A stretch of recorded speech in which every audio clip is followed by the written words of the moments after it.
5 surprising truths about workplace belonging. I think the first is that we assume we have belonging because we have a purpose statement, right? The purpose of our organization is this. Belonging is actually something deeper. Belonging is finding the purpose statements of our individual people. What do they need to feel seen and heard? So purpose is a little bit more personal when it comes to belonging. It's listening to our people. It's almost as if not we have one definition of belonging for our company, for our organization, but we have 50, 100, 2,000 different mini definitions of belonging for each of our people. So that's number one. Number two is belonging is not just HR's job. Belonging is not just the DEI team's job. Belonging is everyone's job. Regardless of their title, regardless if they've been with us for 20 years, for 2 years, for 2 weeks, for 2 days, belonging is everyone's job. And I think that's how we create belonging, is when everyone that works for us has that sense that belonging is your job too. Even if you just got there, even if you're new, even if you're junior, even if you're senior, whatever your role is, belonging is your job too.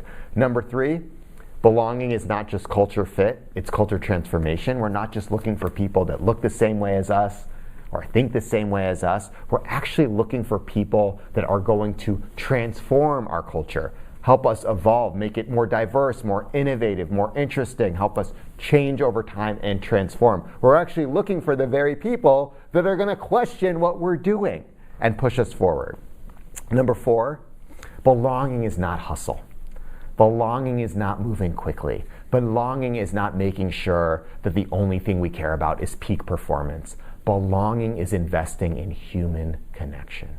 Those individual relationships, that time spent with people face to face and virtually. That's what belonging is. And lastly, number five, belonging is not just exponential growth.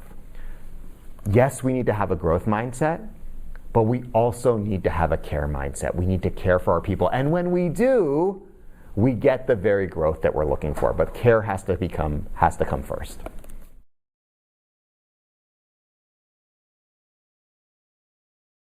I think the biggest obstacle that a lot of HR leaders face is the time. I think so many people would agree with a lot of the stuff I'm sharing, but they're like, I don't have time for that, Smiley. I barely have time to just get my normal job done, my day-to-day, or I have wall-to-wall Zoom meetings or Teams calls all day long. I don't have time to create belonging at work. I want to, but I don't have time. And I think what I would say to that is, first, I hear you. I understand that. I think we're all overwhelmed and overworked right now. Part of how we create belonging is to decrease our workload. But I think that what we start with is, how do we build moments of belonging and connection into the existing employee life cycle, into our existing meetings, into things that are already on our calendar, into our weekly team meeting, into our one-on-ones, into our chats, into our virtual meetups, into our performance reviews, into our offsites and team building exercises. How do we take what we already have on the calendar and say, can we find that moment for 1 minute at the start to have a personal check-in, those 5 minutes for someone to lead an exercise that they want to lead or to share something that's happening for themselves, for their family, for their community. That creates a sense of belonging. So in other words, we start small because it can be very overwhelming to think about this, and we understand that it is a journey, right? It's not about the destination, it's about the journey along the way. And what we're doing is to try to find 1 or 2 things we can do every day, every week, every month to build a little bit more belonging for ourselves and for the people around us.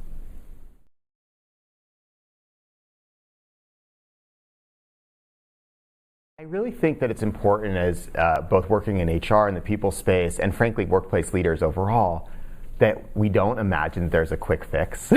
Like if belonging were easy to create, we'd have done it by now. These things take time. Building a culture of care and connection and belonging takes time. And what works for one person or one team at our organization may not work for the other. So I think as leaders, we have to be realistic about the expectations and start to learn things along the way. Yes, you can implement some of the things I shared today and some of my practical tools and tips starting tomorrow, starting in literally your next call, starting in terms of the next person that you see, right? On the way to a meeting, on the way to lunch. But frankly, they are a journey that is a lifetime.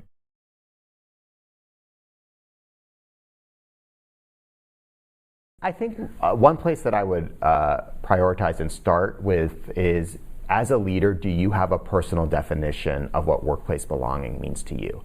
Because if you have that, and have that sense of what belonging means to you and a story or experience about what belonging looks like for you in your personal life, in your professional life, in your time with your team, your company, your organization, and you share that with your people, that's going to create a ripple effect where other people can start sharing too. So I think that is like a very kind of small baby step and a great place to start for leaders to really think about that. I think for a long time we think about what belonging means to other people, but even as leaders and even as HR leaders and culture leaders, we haven't reflected on what belonging really means to us in this moment, right? Or maybe when we first joined our team or our company, but not 2 months, 6 months, 2 years, 6 years later.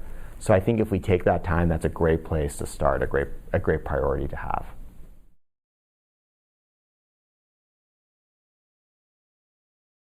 As we go deeper and deeper in the AI world that we're living in, where AI is dominating how we work and how we live, the value of individual relationships at work and human connection at work and belonging and care at work go up only exponentially. So for as much time as we're talking about ChatGPT and all of these generative AI tools, and they are incredible tools that are going to help us do our work better, we have to spend just as much time or even double the time talking about our people, talking about human connection, talking about what our people need to thrive every single day. If we do not do that, we are going to lose top talent. We are going to lose to our competitors. We are not going to drive innovation and growth. And most importantly, the people and the communities that we serve are going to suffer. So I think that as leaders, that is our big goal. That is the work that we have to do every single day, is to invest back in our people.